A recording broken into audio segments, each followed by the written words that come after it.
Vamos ao nosso tema de hoje: coragem. Eu estou ao seu lado. Coragem, eu estou ao seu lado. Eu leio aqui o texto de Atos dos Apóstolos, capítulo 21, versículo 17 ao versículo 20. Lucas está narrando, note que ele coloca quando chegamos, ou seja, ele está junto nessa narrativa, juntamente com alguns outros irmãos, talvez Aristarco e alguns outros estavam juntos. Eles passaram por Cesareia, saudaram ali os irmãos, seguiram viagem, se hospedaram na casa de Naasson, um dos primeiros discípulos convertidos, e depois chegam em Jerusalém e vão se encontrar com a igreja. Diz assim o versículo 17 em diante: quando chegamos a Jerusalém, os irmãos nos receberam com alegria. No dia seguinte, Paulo foi conosco encontrar-se com Tiago. Este Tiago é o irmão de Jesus, que se tornou líder da igreja em Jerusalém. Daquela carta que tem na Bíblia com o nome de Tiago, se refere aos ensinos deste Tiago. E todos os presbíteros se reuniram. Presbítero, palavra ancião, ou para nós hoje, a palavra líderes, são os líderes da igreja que se reuniram ali com eles. Note que aqui não estão os demais apóstolos, certamente, talvez em viagens missionárias, Pedro devia estar em outro lugar e outro em outro lugar, todos os outros já tinham partido para viagens, abençoando outros lugares. Voltando aqui ao texto, versículo 19: e tendo-os saudado, contou em detalhes o que Deus tinha feito entre os gentios, o povo não judeu, por seu ministério. Ouvindo isso, eles deram glória a Deus. Amém. Até aí. Já já eu volto ao texto, deixe-me introduzir algo aqui para você. Querido, você alguma vez já se sentiu paralisado por causa de um problema? Um problema ocorreu na sua vida e simplesmente parece que aquilo travou tudo, parou tudo. Parece que todas as forças estão contra você naquele momento, travou a sua vida. Às vezes nós achamos que alguns problemas nos paralisam, e enquanto estamos paralisados, entendemos que estamos perdendo tempo. Mas pensa comigo, Paulo apóstolo era um homem tão importante para o reino de Deus, onde ele ia, plantava igrejas e tudo mais, e Deus permite que este homem venha ficar preso agora por mais ou menos uns 2 anos, daqui a pouco você vai ver isso na minha história, lá em Cesareia. Ele fica um tempo preso naquele lugar. Não seria um desperdício um homem daquele numa prisão? O caso é que muita coisa aconteceu enquanto Paulo estava ali na prisão. Enquanto Paulo estava ali na prisão, que vocês ainda não cheguei nessa parte da minha narrativa, mas já estou te adiantando. Enquanto Paulo estava ali na prisão, ele teve a oportunidade de pregar para o governador, para o rei daquela região. A liberdade que ele teve para pregar para lideranças daquele lugar, enquanto estava na prisão. Lucas, que era quase que um assistente pessoal ali de Paulo, deve ter, aqui é uma sugestão minha, é uma hipótese minha, deve ter utilizado este tempo para fazer as suas pesquisas para escrever o Evangelho de Lucas. Porque no Evangelho ele fala que ele entrevistou pessoalmente algumas personagens. Pessoas como Maria, por exemplo, foi entrevistada diretamente por Lucas, porque há detalhes na narrativa do nascimento de Jesus que só uma mulher saberia contar aquilo, dos momentos, das dores de parto que chegou. O homem não vai lembrar disso anos depois, não é? Então, as narrativas ali em detalhes, certamente ele foi aos locais, ele é muito preciso em citar os locais, então Lucas talvez tenha aproveitado esse tempo. Algumas pessoas também colocam que algumas das cartas de Paulo tenham sido escritas desta prisão lá em Cesareia, que nós ainda não chegamos na nossa narrativa, mas você vai ver na narrativa de hoje um momento que Paulo é preso ali. Mas por que eu estou citando isso de modo adiantado? Só para você ter uma ideia de que este é o foco desta mensagem.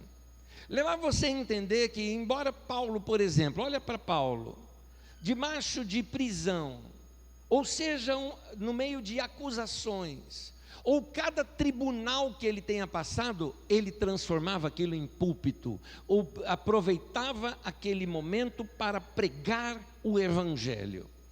Nesse sentido, é quase um trocadilho aqui, apenas um trocadilho sonoro aqui para nós.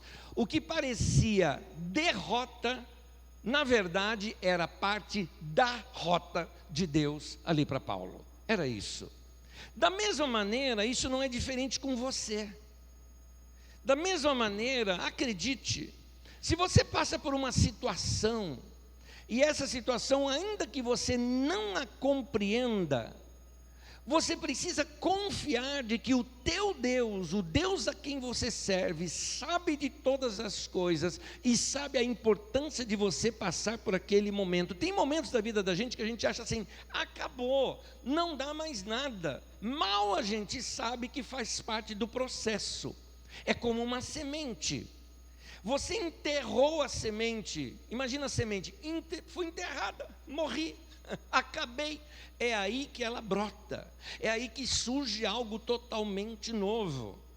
As situações na vida da gente ocorrem dessa maneira. Os irmãos sabem, por exemplo, foi no final do ano ali de 93, de que eu fui botado para fora de uma igreja que eu pastoreava, desqualificado para o ministério, segui ali o ano de 94 sem rumo, trabalhando fora, seguindo minha vida profissional de outra maneira.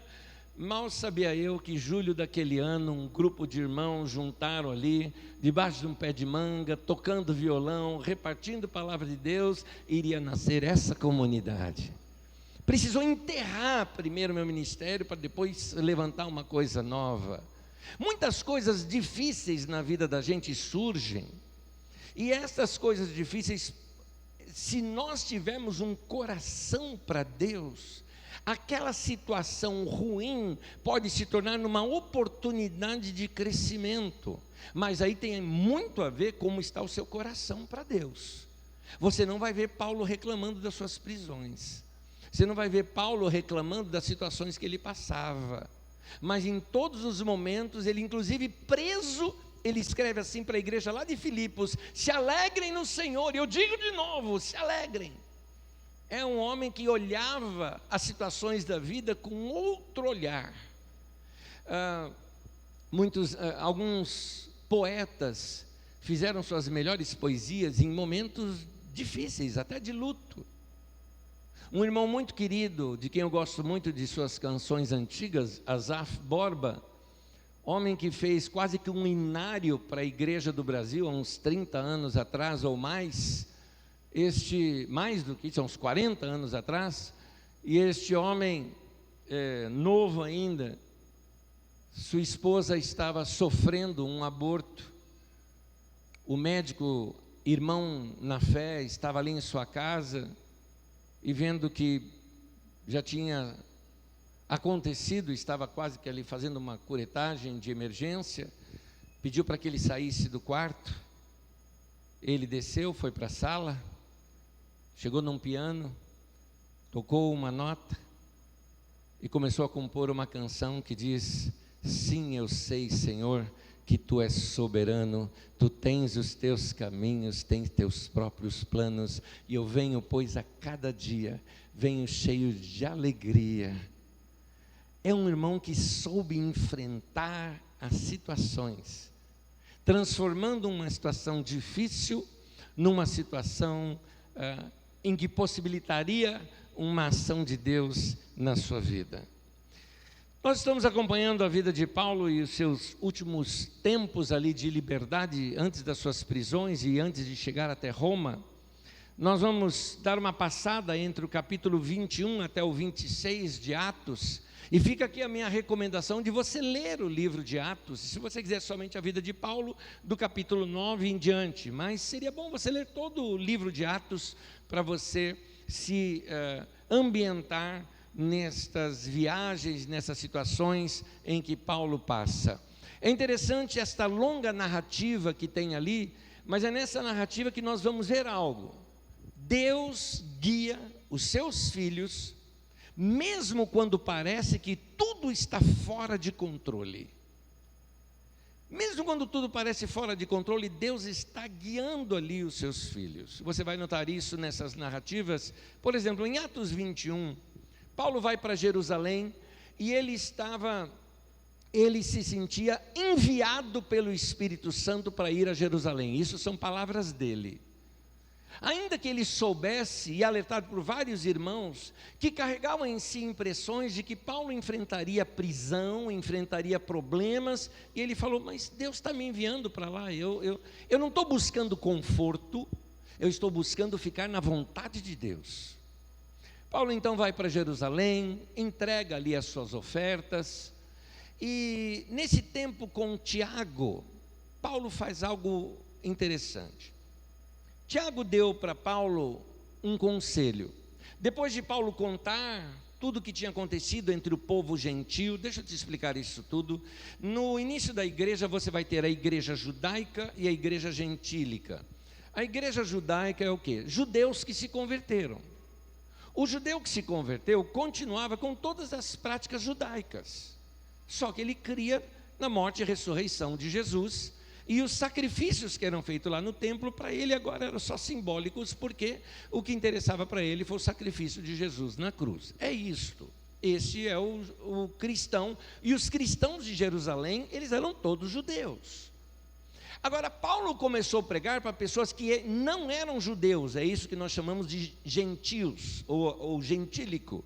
Então, esse povo gentil, nós, por exemplo, somos gentios, nós não somos de origem judaica. E Paulo então fala no seu ensinamento que nós não precisamos ter aquelas práticas que são características da nacionalidade judaica, ou seja, a prática da circuncisão, de não ter que comer determinadas comidas, ter uma determinada dieta, da guarda de algumas da leis como do sábado e tantas outras práticas que eram práticas estritamente judaicas, como os sacrifícios do templo e tantas outras coisas.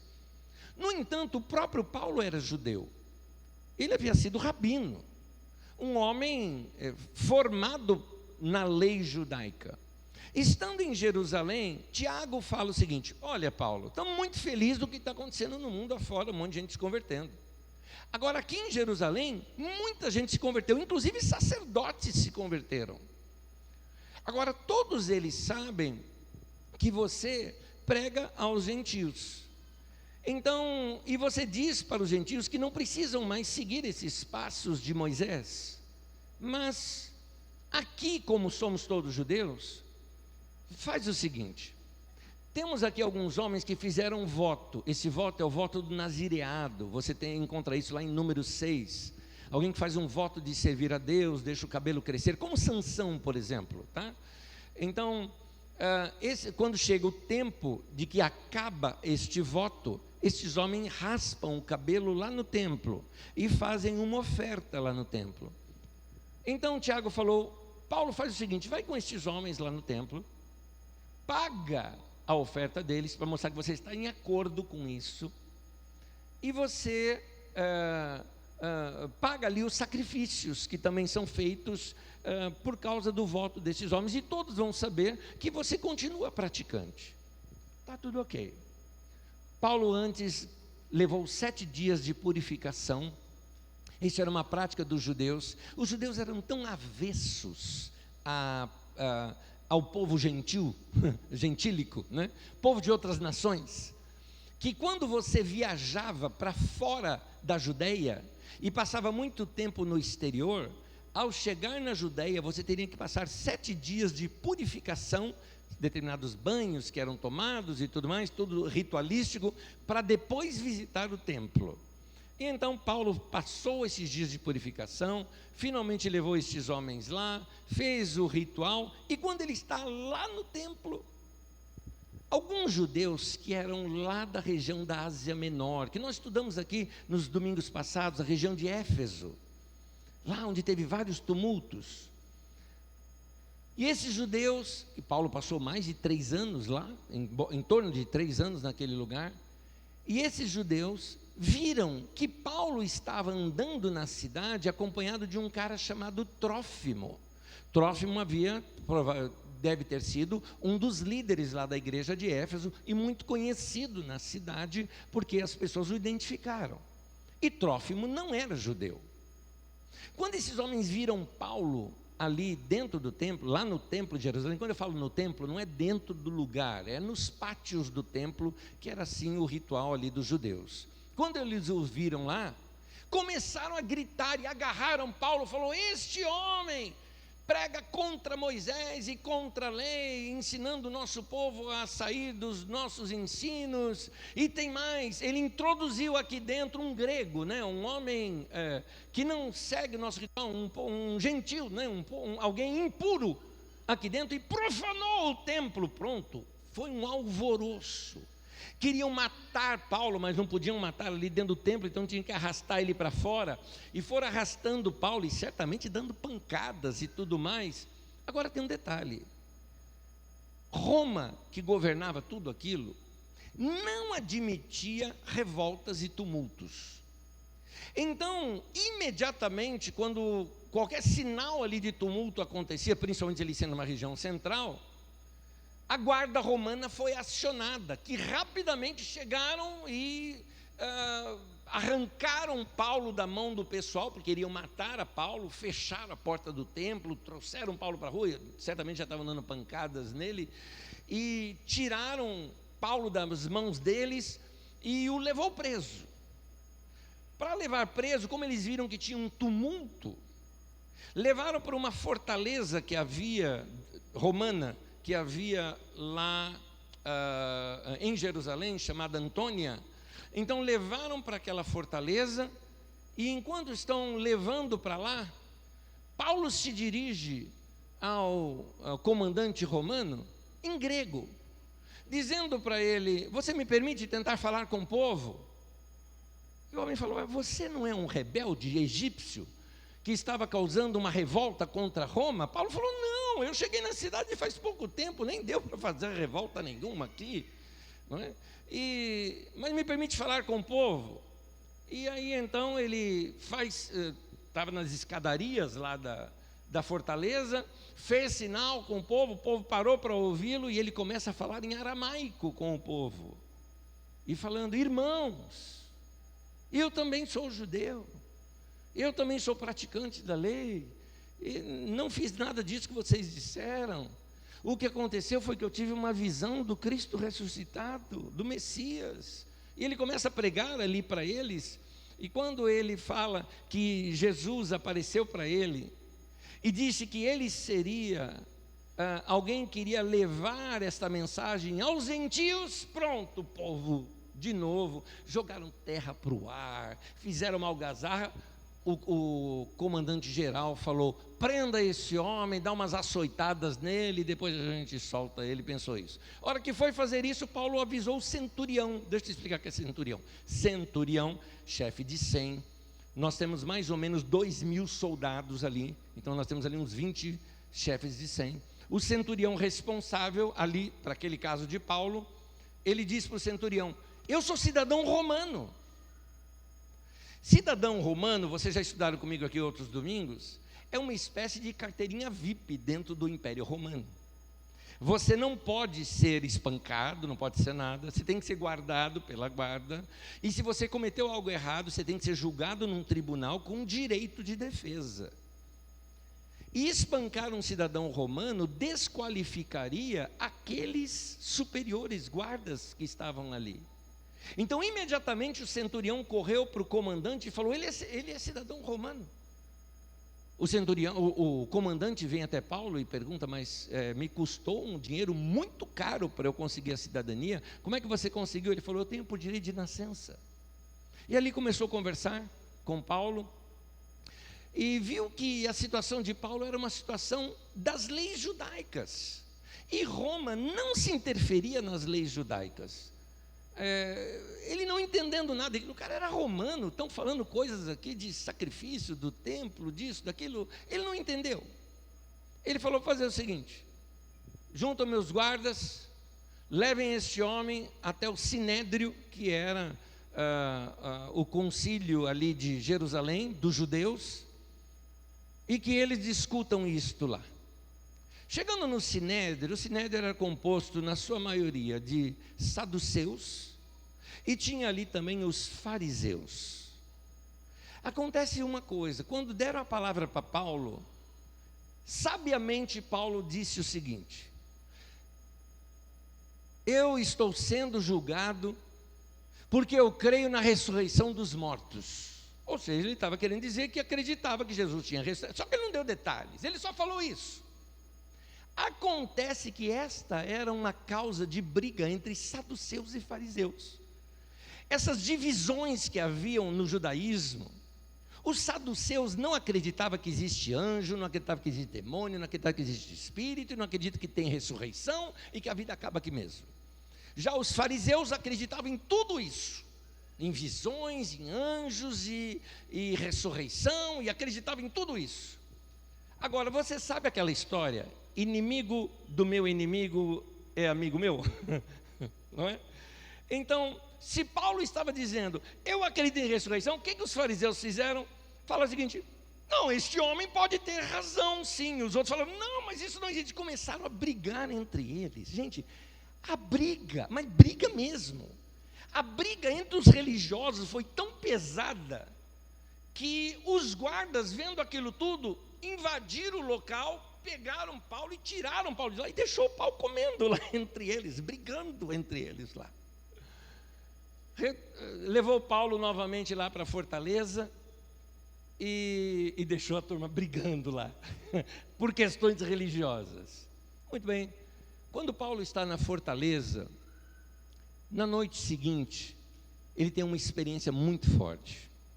Note, os judeus, Paulo percebeu, eles querem me matar. Imagina você saber que você está num lugar onde você está na mão dos romanos, que é o maior império, o maior poderio militar da época, você está na mão deles, de uma certa forma são seus inimigos, e aqueles que seriam seus irmãos, né, de nacionalidade e de criação, que seria ali os judeus, estão querendo matá-lo também. Imagina essa situação. E aí na noite seguinte Paulo tem uma experiência. Veja comigo, Atos 23, versículo 11.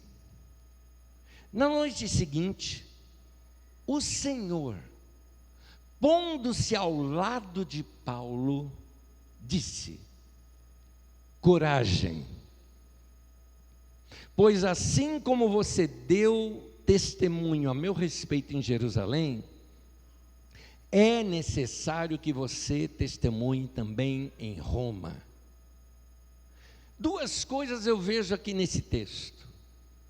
Primeiro, Jesus dizendo aquilo que é o meu tema de hoje: coragem, eu estou do teu lado. Coragem, eu estou com você. E tem mais, Jesus está dizendo, você vai para Roma. Ora, se Jesus disse para ele, você vai para Roma, Paulo falou, esses caras não vão me matar. Acabou o medo. Pode acontecer o problema que for, ele falou, não vai ser gostoso, mas eu vou passar. Eu não vou ficar nele, eu vou passar. Meu irmão, é esta visão que você tem que ter na tua vida quando você enfrenta alguns problemas. Algumas vezes os problemas que você enfrenta, como um diagnóstico médico, ou como algumas situações, às vezes um desemprego, algumas situações que você não entende, busque o Senhor e você vai ouvir de Jesus a mesma coisa: coragem. Você vai passar por essa. Jesus falou, no mundo vocês passam por aflições, mas tenham bom ânimo. Note, ele falou, vocês passam, você não fica nela, meu irmão, você não fica nela. Jesus então diz para ele, você vai para Roma. Acontece que, no dia seguinte, o sobrinho de Paulo tinha uma irmã que morava em Jerusalém. O sobrinho de Paulo fica sabendo de uma conspiração de judeus para matar Paulo. 40 fanáticos religiosos fizeram um voto de maldição sobre eles, caso não cumprissem o voto, né? Fossem amaldiçoados, e não iriam comer e nem beber enquanto não matassem a Paulo. 40 votos de assassinato sobre Paulo. Estes homens procuraram o sinédrio, o sumo sacerdote, e falou o seguinte: manda um pedido para o comandante, para enviar Paulo de novo aqui, lá naquele lugar onde teve a discussão que eu falei, manda enviar Paulo de novo aqui para vocês interrogá-lo, e o comandante vai mandar. Só que antes dele chegar aqui, não vai mexer com vocês, nós vamos atacar a tropa e vamos matar o Paulo. O sobrinho de Paulo fica sabendo, vai falar para Paulo, porque Paulo, sendo cidadão romano, ele não era presidiário, ele estava retido apenas. Então Paulo era bem tratado, podia receber visitas, e recebeu seu sobrinho, que contou isso para ele. Ele chama o centurião e fala: encaminhe este moço ao comandante. Ele vai até o comandante e conta para o comandante esta arapuca que queriam armar para matar Paulo. Deixa eu dar um panorama aqui de fundo para você. Se lembra quando nós estudamos em Atos 16, de que Paulo ficou preso num cárcere lá em Filipos, e eles cantaram à noite, ele e Silas, e deu um terremoto, e por causa do terremoto abriram todas as portas da cadeia e tudo mais, e o centurião, quando acordou, né, porque isso era meia-noite, vendo tudo isso, quis se matar. Por que razão? Centurião não, carcereiro, perdão. O carcereiro quis se matar, por que razão? Porque dentro da lei romana, aqueles que tivessem cuidado, ou tivesse que fazer a guarda sobre um prisioneiro, a guarda era feita sob custódia da sua vida. Ou seja, se fugir o preso, você é morto no lugar. Então o carcereiro pensou: minha família toda mora aqui, fugindo todos os presos, eu e minha família vamos ser mortos. Então eu vou me matar. Quem chegar depois vai imaginar que eu tentei lutar, um ato heróico, e vão poupar a minha família. Por amor à família ele iria se matar. Tanto que Paulo, quando vê isso, sai e fala: não faça nada, estão todos aqui. Eu imagino os outros que estavam no cárcere, né? Viram Paulo e Silas lá cantando a noite toda, o Deus deles responde, dá um terremoto, liberta todo mundo. Os caras ficaram com medo de Paulo e Silas. Quando Paulo falou: está todo mundo aqui, todo mundo aqui. Ninguém quis fazer nada. Muito bem. Esta lei bateu certamente no coração, na mente deste comandante. Ele falou: se eles matarem Paulo, ou eu sou morto no lugar, ou eu perco toda a minha posição, que levou anos para conseguir, vou ser preso, ou talvez até morto no lugar.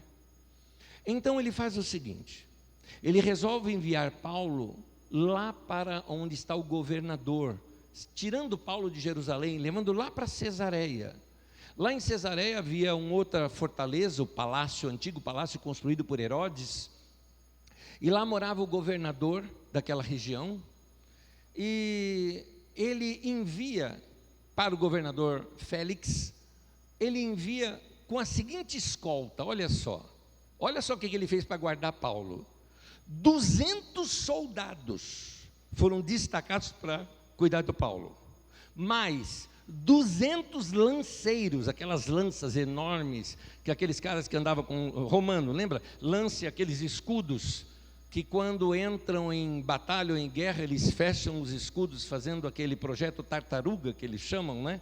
Que eles protegem em cima e do lado, e esses escudos têm um buraco onde a lança, eles atingem as pessoas. Era a super proteção dos romanos. 200 soldados, 200 lanceiros, 70 soldados de cavalaria, e 2 centuriões. O centurião era assim, o soldado mais qualificado que havia, porque ele era chefe de 100. Ao todo, 472 guarda-costas de Paulo. Depois eu vou comentar sobre isso, mas guarda isso aí com você. Quando chegou lá em Cesareia, diante do governador, o governador mantém Paulo ali e manda chamar a liderança judaica para saber as suas acusações. Eles contrataram um advogado, um tal de Tértulo, e esse advogado coloca ali as suas teses diante do governador, mas começa-se a defesa de Paulo, e Paulo não usou nenhum advogado, ele mesmo se defendeu. Se você ler lá o texto, todas as teses daquele advogado Paulo rebateu cada uma delas. Eram 3, ele rebateu as 3 e ainda acrescentou 2 que foram matadoras. Uma foi, ele disse, cadê as testemunhas? Porque as testemunhas eram o pessoal lá da Ásia, que tinha dito que Paulo estava lá no templo acompanhado de um gentil. Eles não estavam lá, quem vieram foi a liderança. Em outras palavras, vocês que estão me acusando não viram nada. Por que vocês estão me acusando se vocês não viram nada? Cadê a testemunha? Quero ver eles testemunharem aqui e provarem que eu fiz isso. Então não tinha provas contra ele. Segundo, ele virou para o Félix e falou o seguinte: é por causa da ressurreição de mortos que eu estou tendo aqui. É um assunto da nossa lei. Nessa hora o Félix, como qualquer romano diria, não quero saber nada da sua religião, acabou tudo, parou tudo, dispensou a reunião e disse, não tem nada para dizer de Paulo. Mandou os caras de volta, mas Paulo continuou preso lá, por uma razão.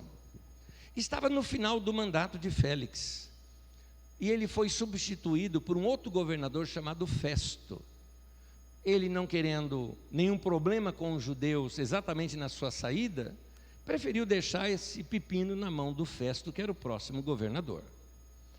O governador que chega, Festo, atendeu Paulo, conversou com ele, e ia conversando, mas não chegava a nada. Não dispensava Paulo, porque ele queria fazer uma média com os judeus. Quando Paulo percebeu que esse tal de Festo, na verdade, não prestava, isso você sabe pelos livros de história, ele era um escravo que conseguiu a sua liberdade, comprou a sua liberdade, e depois, através de negociatas, conseguiu comprar a cidadania romana, e ganhou apoio político, e foi colocado ali de tampão naquele lugar. Tem vários detalhes que contam de coisas erradas que esse cara fez.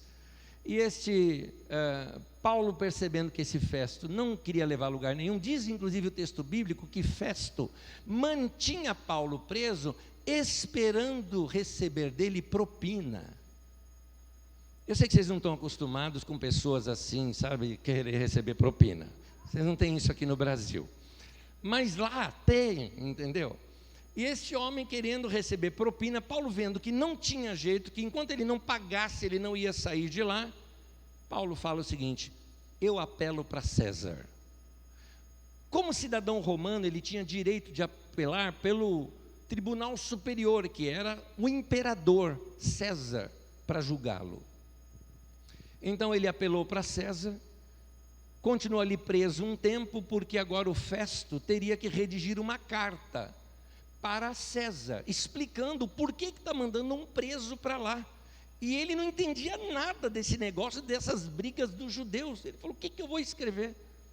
Como o Festo tinha acabado de ser empossado, o rei colocado por Roma na região, o rei Agripa, ele e a sua irmã Berenice vão para Cesareia para fazer uma visita ao novo governador ali da região, dar boas-vindas ao governador, que era Festo agora. E ali eles são recebidos com pompa e tudo mais, e nos assuntos ele falou, olha, tem um indivíduo aqui, um tal de Paulo, que está me causando alguns problemas com os judeus que querem matá-lo, mas eu não sei o porquê, que eu não entendo nada dessas leis dos judeus.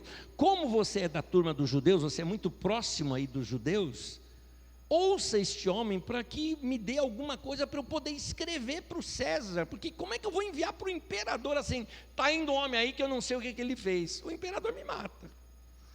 Então, o Agripa falou para Paulo, deixa eu ouvir o Paulo. Paulo aproveitou o momento para pregar para o Agripa. Ele já tinha pregado, inclusive deixando muito impressionado o Festo, e a esposa do Festo também, ele já tinha deixado ela muito impressionada. Agora era o Agripa. Paulo pregou para esse Agripa. Ele ficou tão impressionado com a pregação do Paulo, que olha o que diz Atos 26, 28. Então Agripa se dirigiu a Paulo e disse: por pouco você me convence a me tornar cristão. Num discurso só de Paulo. Olha como Paulo era ágil, convincente, né? E cheio da unção de Deus, né? Que confirmava as palavras dele. No final de tudo, mandaram Paulo então volta para o cárcere, e eles vão discutir o assunto. Atos 26, versículo 31 e 32, diz assim: ao saírem, falavam uns com os outros, dizendo: este homem não fez nada passível de morte e de prisão.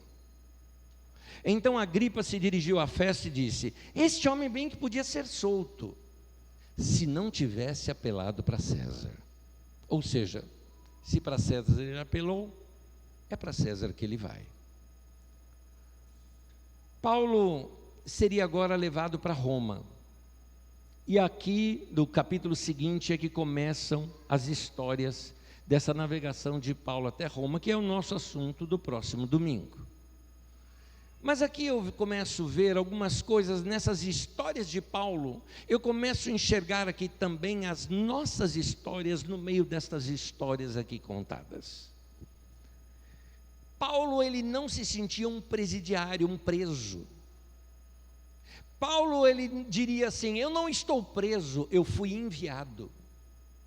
Eu estou nesse lugar, apesar de ser uma prisão, eu estou aqui pela vontade de Deus. Inclusive, numa das cartas, ele chega a se dizer isso: prisioneiro pela vontade do Senhor. Ele sabia que estava ali. Paulo não via a prisão como derrota. Paulo, inclusive, via a prisão como plataforma de pregação. Ele falou: eu nunca ia conseguir pregar para o rei, consegui por causa da prisão. Eu nunca ia conseguir pregar para o governador, consegui por causa da prisão. E de tantas outras pessoas para as quais ele pregou. Eu vou dar um avant-première aqui, vou dar um spoiler aqui para vocês. Quando Paulo vai para Roma, enquanto ele aguarda o seu julgamento, ele passa por uma prisão domiciliar, sem tornozeleira, né? Mas ele está lá numa prisão domiciliar. Mas é interessante que Paulo tinha ali soldados romanos que ficavam ao lado dele, trocando os turnos o tempo todo. Agora, você imagina o que é conviver dentro de uma casa e de boa, sem perigo.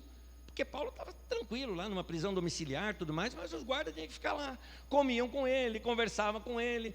Paulo recebia as pessoas e pregava o evangelho. É como se tivesse assim um grupo caseiro lá na casa do Paulo, recebendo todo mundo e pregando, e os guardas tendo que participar das reuniões. Então é interessante que lá desse lugar, eu estou dando aqui um spoiler, tá, gente, de anos depois, Paulo lá desse lugar manda uma carta para a igreja de Filipos, dizendo assim, né: todos os irmãos aqui em Roma vos saúdam, especialmente os da casa de César. Os da casa de César eram os guardas. Os guardas se convertiam com Paulo ali. Então, esse tempo dele em Cesareia, nós não temos tantas narrativas de o que aconteceu. Foram 2 anos que ele ficou lá. Não temos tantas narrativas, porque provavelmente Lucas, que é o escritor, havia saído para fazer as suas pesquisas. Então, nós não temos tantos detalhes do que aconteceu nesse período em Cesareia. O que a gente sabe é que ele pregou para o governador, pregou para o rei, deve ter pregado para todos os empregados de lá, deve ter pregado também para os centuriões, para os guardas e tudo mais, e esse é o Paulo. Nota que Paulo, ele ensina algo, que nós podemos transformar as dificuldades da nossa vida em oportunidades para a gente viver o Evangelho e para a gente testemunhar do Evangelho. Você, quando passa um problema, a maneira como você enfrenta o problema que você está passando, pode pregar o evangelho até sem palavra alguma para as demais pessoas. Como é que pode você, que está aí com um diagnóstico de uma doença difícil, estar aí sorrindo, cantando, adorando o teu Deus? O que você tem que eu não tenho? E aí você fala, deixa eu te falar de Jesus. É isso.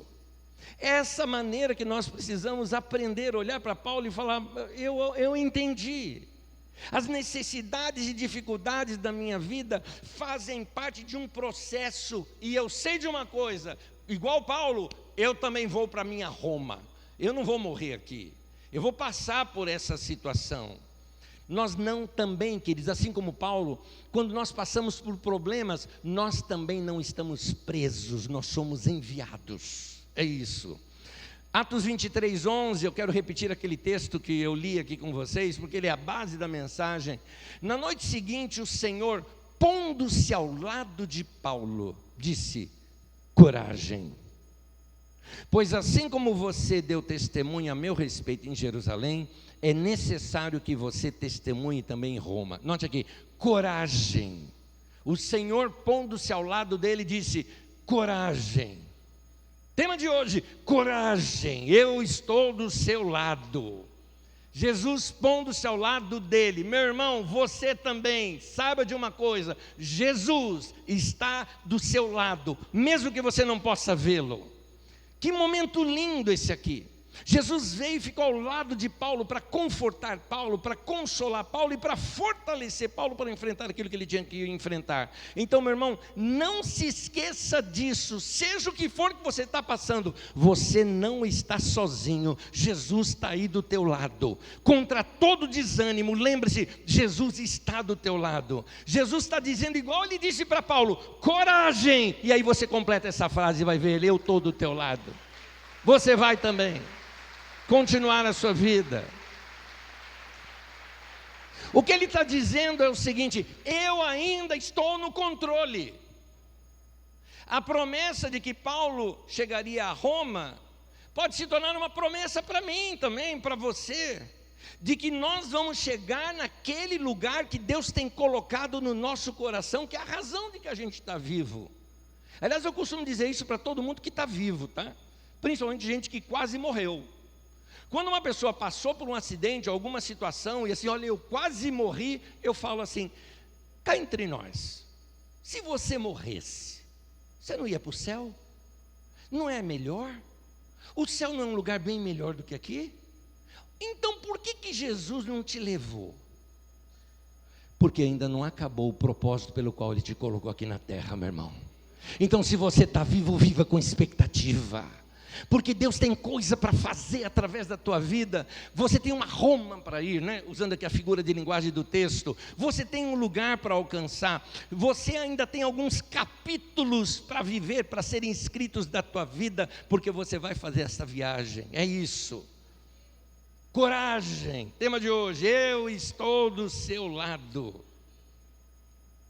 Nós temos um Deus que nos visita em lugares solitários. Talvez você esteja como Paulo hoje, quem sabe aquela noite escura que ele passou, logo depois daquele tumulto que ele quase morre.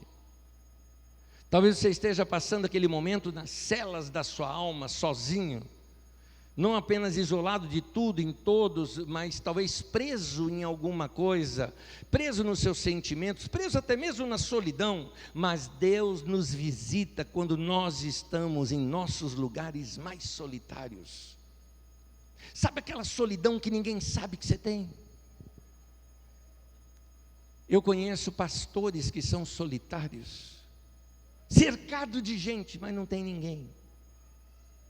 Esposas ou maridos que se sentem solitários, pais que se sentem abandonados pelos filhos, filhos que se sentem solitários mesmo morando com seus pais,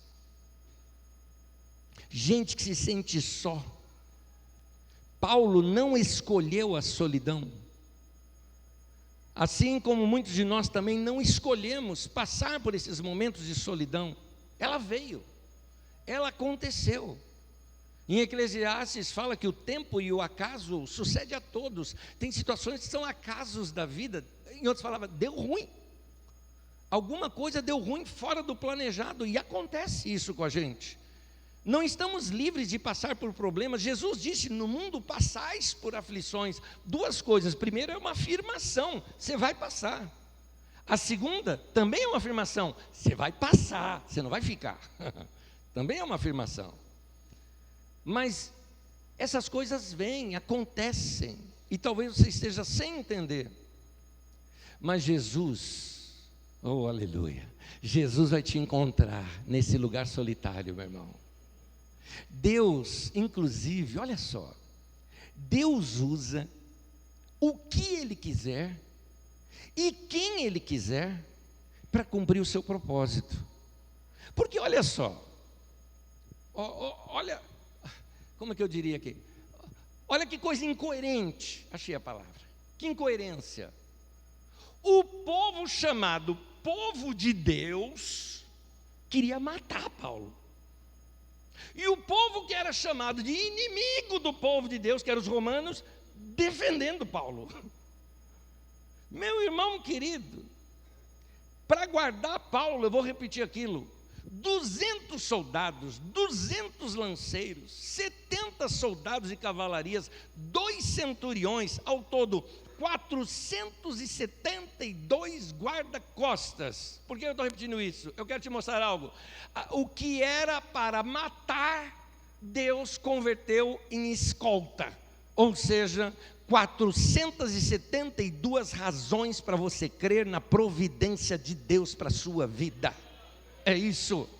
Meu irmão, quando Deus tem um plano na tua vida, Ele usa até os teus inimigos para trabalhar para você.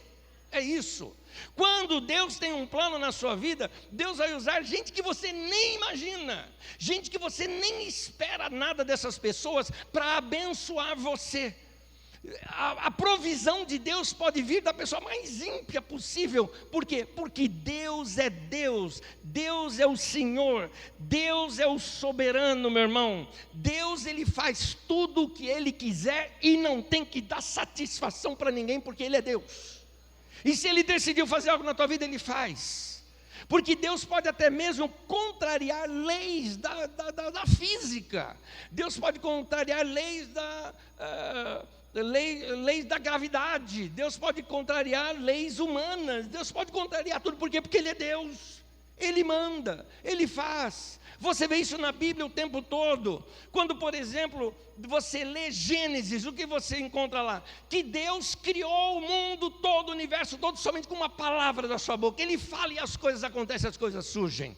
Quando você lê Êxodo, você vê que Ele abriu o mar vermelho. Como é que se abre o mar? Isso vai contra a física, mas Ele é Deus. Ele fez chover pão do céu para alimentar o povo. Ele fez sair água de uma rocha ali que não tinha nada. Ele faz o que Ele quiser porque Ele é Deus. Quando você vai ler lá em Josué, você vai ver muralhas de uma cidade que caíram. Por quê? Porque Ele é Deus, Ele queria derrubar aquilo e acabou. Quando você lê o livro de Samuel, por exemplo, você vai ver um menino vencendo um gigante com 5 pedrinhas e só precisou de uma. Pronto, por quê? Porque Ele é Deus, Ele faz o que Ele quer. Quando você lê o livro de Reis, por exemplo, você vai ver ali com Elias que ele fez descer fogo do céu. Quando você vê ali na vida de Eliseu, ele fez flutuar um machado que caiu na água. Como é que faz isso? Contra a lei da gravidade, não interessa, Ele é Deus. Mas quando você olha no Evangelho, Ele ressuscitou mortos, Ele curou enfermos, Ele multiplicou pães, Ele fez até o Pedro andar sobre as águas. Muita gente fala, não, mas o Pedro não afundou. Meu irmão, ele começou a andar, aí ele afundou, aí Jesus levantou ele. Como é que ele voltou para o barco? Jesus não carregou ele no colo, voltou andando de mão ali com Jesus e voltou andando. Deus faz o que Ele quiser, meu irmão. Deus... Por exemplo, Jesus chegou diante de um túmulo de um homem que já estava ali com 4 dias morto e simplesmente dá uma palavra: Lázaro, sai para fora. E o morto ressuscitou e saiu para fora. Como é que é isso, meu irmão?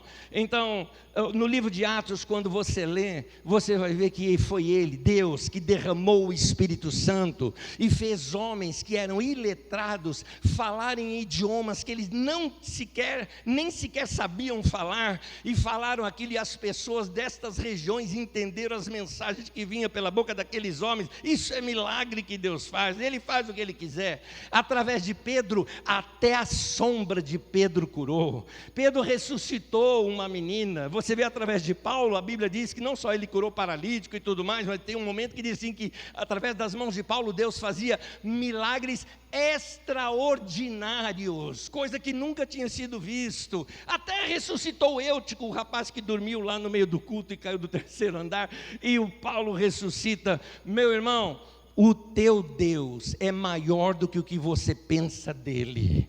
Ele pode fazer muito mais do que nós sequer podemos imaginar que Ele pode fazer. E eu vou dizer mais, a sua fé pode até ser pequena, mas o teu Deus, Ele é grande. Aleluia! Ao nosso Deus grande, tremendo, maravilhoso, bondoso, poderoso, é o Deus que nós cremos. Aleluia! Paulo escreve para aquele povo lá de Éfeso, que nós já estudamos bastante. E na sua carta aos Efésios, ele diz assim: ora, aquele, nosso Deus, que é poderoso para fazer infinitamente mais do que pedimos.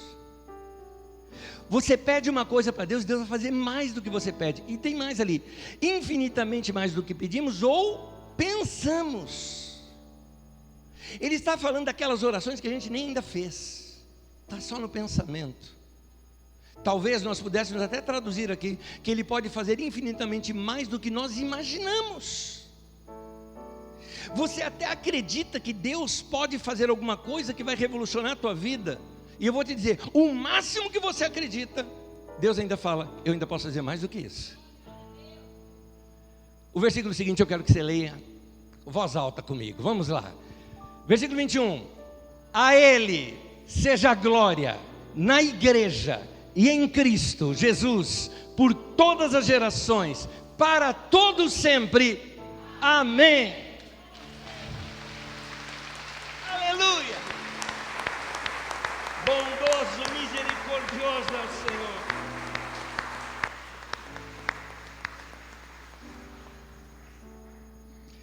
Você não depende do tamanho da sua fé para isso. Você depende do tamanho do teu Deus. É por isso que Jesus falou, se a sua fé for o tamanho de um grão de mostarda, porque não depende do tamanho dela, o que depende do teu Deus. Mas sua fé, ainda que pequena, é fé. E não é o tamanho dela que vale, é se você tem ou não tem. Então, você que tem a fé no Senhor, creia no Senhor do teu coração. Coloca as tuas vidas na mão do Senhor. Confia nele. Tudo Ele fará. Amém. Permita-me abençoá-los, por favor. Que a graça do nosso Senhor Jesus, que o amor de Deus, o nosso Pai, e que a comunhão do Espírito Santo seja com todos, desde agora e para sempre. Amém. Amém. Que Deus te abençoe. Bênção na tua vida. Boa semana para você. E eu convido você a abençoar seus irmãos antes de sair. Abençoe seu irmão, sua irmã, quem estiver perto de você. Aquele abraço gostoso. E a você que nos acompanhou pela internet, Deus abençoe a tua vida e a tua casa. Bem-vindo sempre aqui ao nosso canal do YouTube. Assista outras mensagens. Domingo que vem estamos de volta. Deus abençoe. Até lá.